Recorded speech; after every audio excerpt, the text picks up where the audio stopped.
ያንተ ልጆች ሲበሉ አንጠባጠባሉ እነ ጴጥሮስን ሐዋርያት ሥራ በኋላ እኮ ነው መጠቅለል የጀመረው። መንፈስ ቅዱስ ሲሞላ ሰው በጣም እኮ ነው ያንጠባጠበው። ጴጥሮስ ሲበሉ ሲያንጠባጠቡ ቡችሎች በእግራቸው ስር ገብተው ምግቡ አንድ አይነት ነው፣ የሚቀመጡበት ቦታ ነው የሚለያዩ አለችው። የልጆችን የለውሾች ስትል ለከለ ልጅና ውሻ አንድ ገበታ ላይ አይቀመጥም። ማነር አይደለም። ከግብፅ አዳንኳችሁ ነው ያለው እግዚአብሔር። ከፈርዖን ያለው ከሰይጣን አላለም። እሳት ከሰማይ የሚወርድበት ተአምር ተደርጎ ድነት አልተሰጠም። ኢየሱስ ተዋርዶ ግን ተገኘ። አይ መስቀል ላይ ኢየሱስ ሞቶ የዘላለም ሕይወት ታደለ። ጴጥሮስ ያንን መገለጥ ካወረደ በኋላ ጌታ ኢየሱስ ክርስቶስ አንተ ብፁዕ ነህ ጴጥሮስ ነህ ብሎ በጣም ትልልቅ ነገር ነገረው። ቀጥሎ ኢየሱስ የማይረሳት ነገር እንግዲህ ይሰቃያለሁ አለ። እንግዲህ መከራ እቀበላለሁ፣ ደግሞ እንግዲህ በካህናት እጅ ተላልፌ ይሰጥና እሞታለሁ አለ። ከተአምር በላይ የማይረሳው ነገር መሞቱ ነው። ጥሩ ነው መሞትን ማስታወስ፣ ቶሎ ቶሎ እንድንሰራ ያደርገናል። መሞቱን አይረሳም። እሞታለሁ ሲል ጴጥሮስ ጎተት ታረገው። አሁን አንደኛ ነው ሐዋርያ፣ አሁን ብፁዕ ወቅዱስ ተብሏል። አሁን በቃ ፖፕ ነው። ና ምን ማለት ነው? በልደግመ እንዳትለው ቅድም ያመጣሁት መገለጥ ረሳው እንዴ?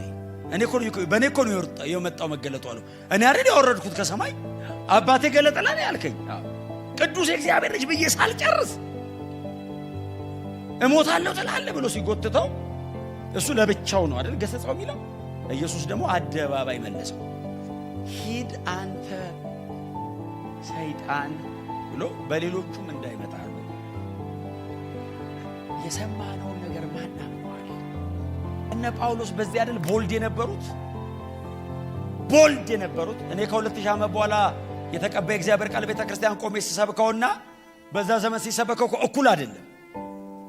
በእነሱ ዘመን እኮ ሼምፉል ነው፣ በጣም አሳፋሪ እኮ ነው። ምንድነው መሰብከው ሲሉት የተሰቀለውን ክርስቶስን ሲል ጓደኛ ጥሎ ይሄዳል። የተሰቀለ የተረገመ ነው። እሱ አይደለም የተረገመ ያለው ሕጉ ነው ያለው። ራሱ እግዚአብሔር እርጉም ነው ብሎታል የተሰቀለው ሰውዬ። ስለዚህ የተሰቀለው ሲል የተረገመውን እያልከኝ ነው? አዎ የኔ መሲህ እሱ ነው፣ የተሰቀለ ነው።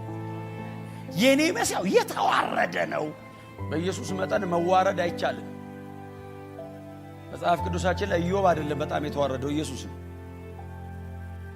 ኢዮብ እንኳን በዚህ መጠን ሊዋረድ ኢየሱስ የተዋረደበትን ያክል እንኳን አንደርስታንድ ማድረግ አይችልም። ለመዋረድ አይደለም ለመረዳት አዳጋች ነው። ክብር ለኢየሱስ ይሁን። ለዛ ነው የምደነቀው በዚህ መጠን እንዴት 700 ዓመት ታልፎ ይታያል። ኢሳይያስ እኮ ኢየሱስ በነበረበት ዘመን የነበሩ ሰዎች መሃል የገባ ይመስላል። ስናየው ይላል ትንቢት እንደዚህ ይባላል። ስናየው ፊቱን ይላል ከሩቅ ስናየው ሰዎቹ ሳይዙት እንዲህ ከተናገሩ ይዘነው። ክብር ለኢየሱስ ይሁን። የሰማነውን ነገር ማናምናሉ? የእግዚአብሔር ክንድ ለማን ተገልጧል? ኢየሱስን የተዘረጋ የእግዚአብሔር ክንድ ይለዋል። የእግዚአብሔር ክንድ ኤክስቴንድድ ጋድ፣ የተዘረጋ መለኮት ለማዳን ወደ ምድር የወረደ አምላክ ይለዋል። ዌልካም አይሉትም ማለት ሲወለድ አይቀበሉትም። ሲያገለግል አይደለም ሲወለድ አይቀበሉትም። የተወለደ ቀን እኮ ራሔል መጽናናት እስኪያቅታት ሕፃናት እኮ ተገደሉ። አልተቀበለችው። ለማዳን ነው የመጣው፣ ለመታደግ ነው የመጣው። ይህንን ሕዝብ ለእግዚአብሔር ለመዋጀት ነው የመጣው። አልተቀበለው። ሲያድግም ኢሳይያስ እንደዚህ ያለ መልክና ውበት የለው። ስናየው እንወደው ዘንድ ደም ግባት የለው። ፌቨርድ አይደለም። ከሰው መሃል አትመርጦ። የተለየ ድል አትሰጠው። በየትኛውም ነገሩ ኢየሱስ የተለየ አልነበረም ከመካከላቸው። የምታስታውሱ ከሆነ ይሁዳ እንኳን ሊሸጠው ሲል እኮ ሄጄ እምሰማው ነው አለ። ያን ያህል አይለይም ነበር ከመሃል አንድ አይነት ነበር። ጴጥሮስን ይዘውት እንዳይሄዱ እኮ ነው። የዘላለም አምላክ እኮ ነው። ሰማይና ምድርን እኮ ጠርቶ ያበጀ ነው። እንደዚህ የሚያምረውን ይህን ሁሉ ሕዝብ እኮ ከምድር አፈር አብኩቶ ይሰራ ነው። ሕዝብ ፈጥሮ ደግሞ ለዋጆ ብሎ ሲመጣ እንወደው ዘንድ ምግባት የለው። እንዲህ ስናየው አንቀበለው። ቃል በቃል ኢሳይያስ የሚጠቀመው የዕብራይስጥ ቃል ፌቨርድ አይደለም፣ ሞገስ የለውም። እንዲህ ስታይ አትቀበለው። ለእኔ ሲል መላእክት አንድ ቀን በሽራፊ አይን አይተው ታያቁ። ማንም ሊቀርበው በማይችል ብርሃን ብቻውን ለዘላለም የኖረ አምላክ እኮ መሬት ላይ ሲወርድስ እንደዚህ ለማየት ሁሉ አትፈልገውም። ሰማይ እኮ አይታይም ከክብሩ የተነሳ። ሰማይ እኮ ከሚያብረቀርቅበት ብርሃን የተነሳ እኮ ሊጠጋው የሚችል እኮ የለም። እኔን ለማዳን ሲመጣስ ከሰው መሃል አልመርጠውም፣ አልፈልገውም። ለእኔ ነው። እቺ ሲሮፊንቃዊት ሴት ትዝላችሁ ኢየሱስን የተከተለችው ማቴዎስ ስሟን አልጻፈልን። ሰው አይሁዳዊ ስለሆነ አሕዛብ አይጽፍም። አክራሪ ነው። 3 ሀገር ጽፎ ምን አለ አንድ ሀገር ቀንሶ ስሟን ቢጽፍ። ግሪካዊት ናት፣ ሲሮፊንቃዊት ናት፣ ሲዶናዊት ናት አለ። አንዱን ቀንሶ እከሌ ናት ቢለን እኮ ለልጆቻችን እናውጣው ነበር ስሙ። ይሄን የመሰለች የእምነት ሴት ያቺ ሴት እያልን እኮ ልንሞት ነው 2000 ዓመት ይኸው። ትዝ ይላችኋል? እግሩ ስር መጣች፣ ወደቀችልን። ያው እሷ እንደኛ አይደለች። አሁን እኛ ስንጸልይ በጣም ነው የምናምረው፣ አንበላሽም። እንዲህ ብለን ነው የምንጸልይ። አሕዛብስ ግሪኮቹ ምናምን ጣዖታቸው ስር እየተንደባለሉ ነው የሚጸልዩ። አቧራ። ሴቱ ደግሞ እዚያው ፀጉራቸው ክብራቸው አይደል ዝብረቅረቅ ነው የምትል። ልክ እንደዛ ነው እግሩ ስር የሆነችው። መጽሐፍ እንደዚህ አይደለም የሚለው ትቷት ሄደ ይባላል። እግሩ ስር እንደዛ ስትል ተሻገራት ብሎ ጥሏት ሄደ። ዝም አላት ይላል። ትቷት ሲሄድ እየተከተለች ትጮህ ነበር። ስትጮህ ጴጥሮስ ረበሸችው። መንፈስ ቅዱስ ስላልተሞላ ሰው አይታገስ እና መምህር አለ። በጠበጠችው ግሩፑን። እሱ ስራውን ጥሏል ሊወጣው ረበሸችን ሲለው መምህር ሲለው እሱ ወዲያው አቤት አለ። እሷን እኮ ዝም ብሏታል። እሷ እምነቷ ታላቅ ነው። እሱ የሰናፍጭ ቅንጣት የምታከል እምነት የለው። ዝም ቢለው ባክ ነው የሚያደርገው። ዝም መባል ከባድ ነው። እሷ ጨካኝ ስለሆነች ነው፣ እንደኛ ስላልሆነች ነው። እየተከተለች ግሪካዊ የሆነ እኮ የዳዊት ልጅ እኮ ነው የምትለው። አይሁዳዊ በሚጠራበት ስም ሰብራ ገባች። ከመስቀል ጀርባ እኮ ቆማ ነው። ከመስቀል በፊት እኮ ነው። አሕዛብ እኮ ከዛ በኋላ እኮ ነው የሚያስፈልጋቸው። እሷ ሰብራው መጣች። በፍጹም ይገባኛል ብላ አቤት ሲለው ረበሸችን ሲለው አንቺ ሴት አላት። ኢየሱስ አንቺ ሴት ሲል አስቡት ምን እንደሚሰማችሁ። እንኳን ኢየሱስ እኮ እንደ ሰው ራሱ አክብሮ ሲባል አንቺ ሴት ሲላት አቤት ስትል የልጆችን እንጀራ ለውሾች፣ ሊትራሊ ውሾች አለ። አሁን እኛ አይደለም ያለው ቃል በቃል ለውሾች አለ። ይሄ መልስ እኮ እምነት አይደለም፣ ወገብ ይቆርጣል። እሷስ ልክ ነህ አንተ እኮ አትታረምም አለችው። ትክክለኛ አስተማሪ። አይ ለኢየሱስ ይኸውላችሁ ስሙኝ፣ አዲስ አላስተማረችውም። የተናገረውን ያብራራቸው ራሱ ያላትን በሌላ መንገድ አወራቸው። አታስረዳውም አለ እሱ። የተሻለም አታመጣም እሱ። ግን ያው የተጠቀለለ ስለሚጥል መበተን ነው። የልጆችን ለውሾች ስትል ልክ ነህ። ልጅና ውሻ አንድ ገበታ ላይ አይቀመጥም። ማነር አይደለም። ታዲያ ልጆች ሲበሉ ያንጠባጥባል እና ቡችላ በግር ራሱ እኮ ነው ያወራው። በሌላ መንገድ አወራቸው። ምን ማለት ነው? ያንተ ልጆች ሲበሉ ያንጠባጥባሉ። እነ ጴጥሮስን ነው እኮ ከሐዋርያት ሥራ በኋላ እኮ ነው መጠቅለል የጀመረው። መንፈስ ቅዱስ ሲሞላ ሰው በጣም እኮ ነው የሚያንጠባጥበው። ጴጥሮስ ሲበሉ ሲያንጠባጥቡ ቡችሎች በእግራቸው ስር ገብተው ምግቡ አንድ አይነት ነው፣ የሚቀመጡበት ቦታ ነው የሚለያዩ አለችው። ረግጧት መሄድ አይችልም። ተከተለው ኢየሩሳሌም ትገባለች። በዚያ እየያዟ ቶሎ ቢመልሳት ነው የሚቀለው። አንቺ ሴት እምነትሽ ታላቅ ነው፣ የፈለግሽ ሁሉ ይሆንልሽ ነው ያላት አይደል? እሷ ለአንድ ጉዳይ ነው የመጣችው። የጸሎት ደብተሯ ላይ ያለውን የጸሎት ርዕስ በሙሉ ያው እሱ ነው ሰማዩ ነው የሚመልሰው። መሬት መጥቶ እኮ የታመሙትን በሙሉ ወደ እሷ መጡልና ፈወሳቸው እኮ አይልም አይደል? ካዳናቸው በኋላ እርሱ ሕመማችንን ተቀበለ ደዌያችንን ተሸከመ የሚለው ቃል ተፈጸመ የሚል ቃል አለ። ምን ማለት መሰለ? ፈውሷቸው ሰ ተቀብሏቸው ተሸከመው የሚለው ቃል ተፈጸመ። አምጣው ብሎ ላዩ ላይ ነው የሚያደርገው በሽታውን። ደዌያችንን ተሸከመ። ሕመማቸውን ብቻ አይደለም ኃጢአታቸውንም ይቀበል ነበር። ያቺ በድንጋይ የምትወገር የነበረችዋ ሴት እሱ እኮ በቦታዋ ገብቶላት እኮ ነው የለቀቋት። ትተዋት እኮ አይደለም። ኢየሱስ እኮ ሕግ እኮ ሊሽር አልመጣም።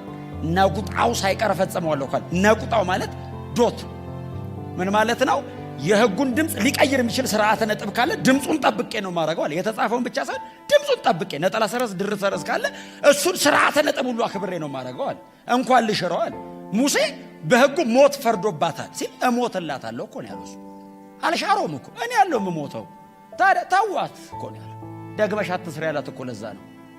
ኃጢአት የሚሰራን ሰው ደግማ አትስራ ትለዋል እንዴ? አይችልም፣ ይደግማል። ኢየሱስ ግን ደግመሽ አትስራ ያለበት አቅም አለ፣ ወስዶት ነው። አከሟት ብቻ አይደለም ወስዶ አምጪው አላት። ከምንጩ ነው የነቀለላት።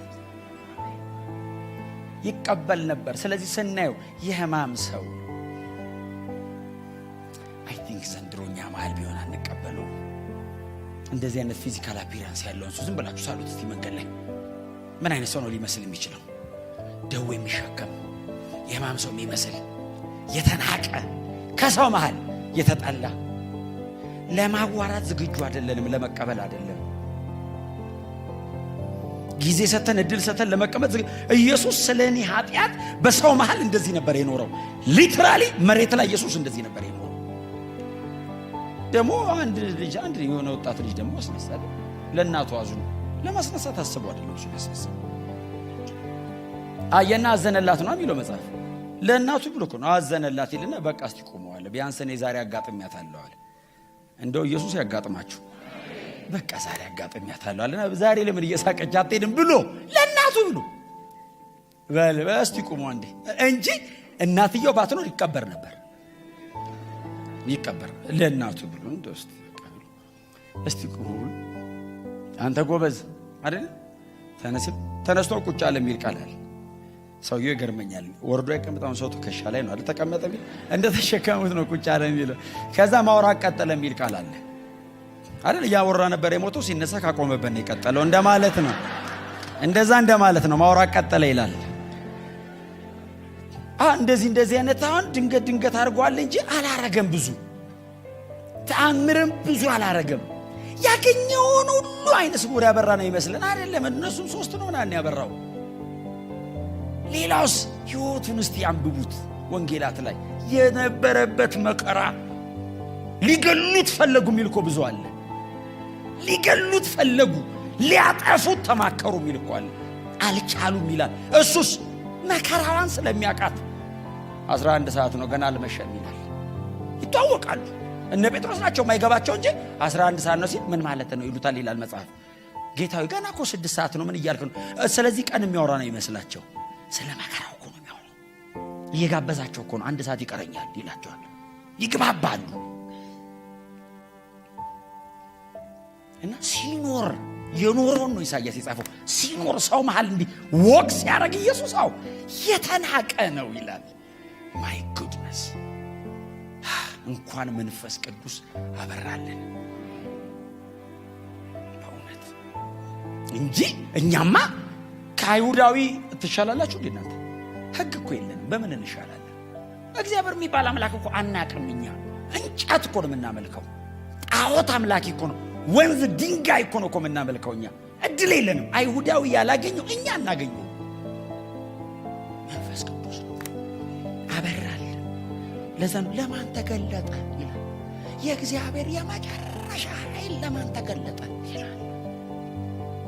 ቸርችም እኛ የምንፈልገው መንፈስ ዓለም ላይ የምንፈልገው ዓለም ላይ ኃይል በሚገለጥበት መንገድ ስለምንፈልገው እግዚአብሔር በዚህ መንገድ ነው ኃይሌን ማሳየዋል።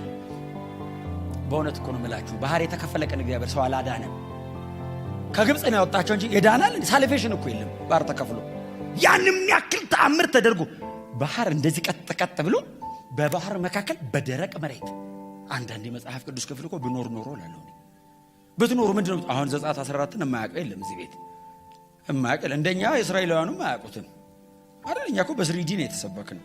በደንብ እንትኑን ሁሉ ያየ ነው። ያንን የሚያክል ተአምር ተደርጎ አንድ ሰው የዘላለም ሕይወት አላገኘም። የተሰራበት ሰውዬ ሙሴ እንኳን ሳልፌ አላለም። በፍጹም ከግብፅ አዳንኳችሁን ያለው እግዚአብሔር ከፈርዖን ያለው ከሰይጣን አላለም።